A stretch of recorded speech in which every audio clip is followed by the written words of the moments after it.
वाशिम जिल्ह्याच्या राजकीय वर्तुळात आज मोठी खळबळ उडाली असून शिवसेनेचे धडाडीचे नेते व मावळते जिल्हाध्यक्ष सुरेश मापारी यांनी आपल्या शेकडो समर्थकांसह भाजपमध्ये प्रवेश करण्याचा निर्णय घेतल्याची जोरदार चर्चा रंगली आहे।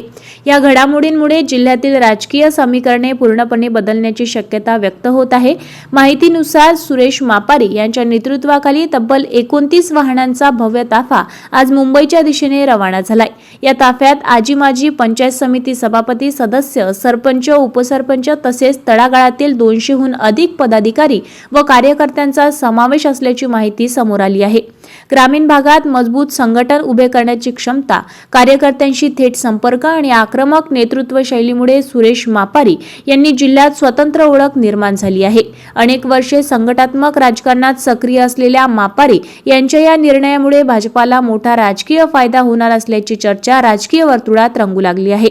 विशेष म्हणजे मुख्यमंत्री देवेंद्र फडणवीस यांच्या उपस्थितीत मुंबईत हा अधिकृत पक्षप्रवेश होण्याची शक्यता व्यक्त केली जात आहे। त्यामुळे या प्रवेशाकडे संपूर्ण जिल्ह्याचे लक्ष लागले आहे।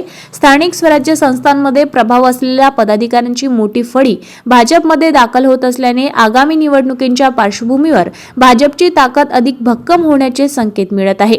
मापारी फॅक्टरमुळे वाशिम जिल्ह्यातील राजकीय वातावरण तापले असून विरोधकांच्या गोटातही अस्वस्थता निर्माण झाल्याचे बोलले जात आहे।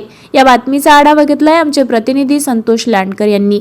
ताज्या घडामोडी आणि आपल्या शहरातील बातम्या बघण्यासाठी नंबर 1 न्यूज चॅनलला सबस्क्राइब करा, शेअर करा, आपल्या प्रतिक्रिया कमेंट बॉक्स मध्ये द्या।